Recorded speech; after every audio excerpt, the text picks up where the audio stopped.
Fine. But Kovai, if you're still there, I know you had to leave, but very quickly, what's the extent of preparation that the administration has managed to do in these three districts, additional healthcare infrastructure that now you may have as the cases continue to go up?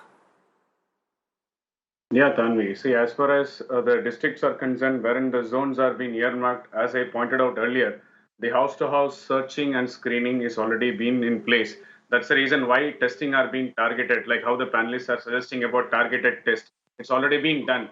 There is a saying in management, something called an AIDA model, AIDA. That's what our CM is also following.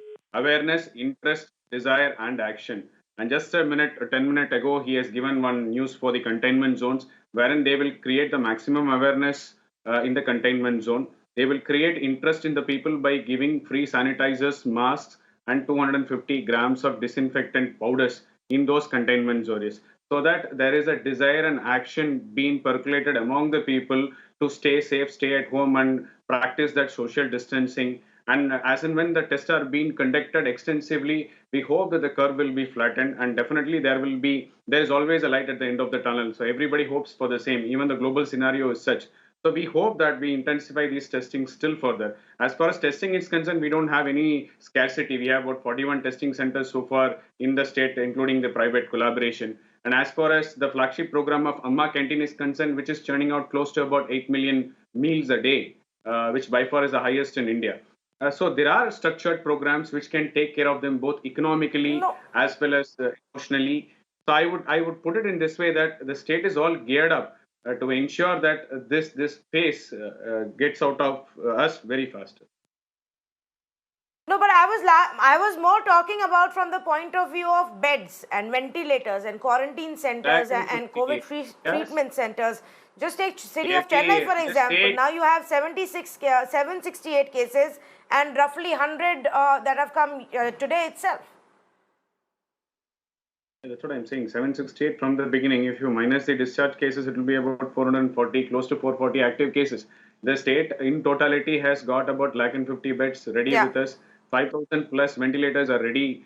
So if you look at the number of positive cases, when we did the sampling of 550 people turned out to be positive in the initial days. So there was a high approach saying that 10% of the population is going to be positive cases. So we need to increase the testing. When we increase the test to 1,000, when we increase the test to 3,000, when we increase the test to 7,000, the number of cases turning out to is 100, which is almost close to about 1.3% of your testing ratio. So out of that 1.3 population, you hardly need about 2% who would be requiring that respiration difficulty, who would be requiring that kit. So the state is well prepared when compared to the neighboring states. Yes, there are 5,000 plus ventilators are available. The entire state in totality has got about 150,000 beds. So as far as the infrastructures that has been created for COVID, by far Tamil Nadu has the highest in South, I would say.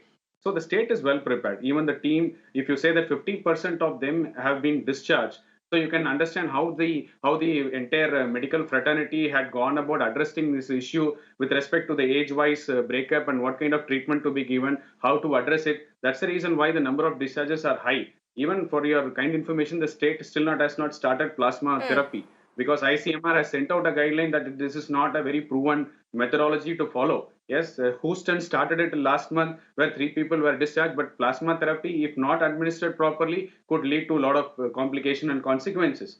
So without the plasma therapy, if the state is able to discharge 57% of its, almost 1,168 people got discharged. So I would say that the mechanism in which the state government and the leadership of our CM is doing a phenomenal and a good job. All we are praying is that this COVID ends very fast, and let's all get back to the normalcy at the earliest.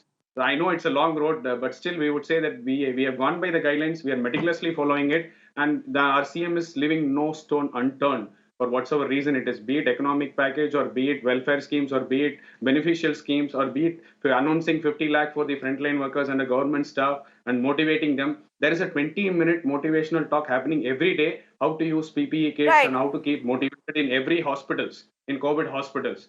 So I would say that they have done.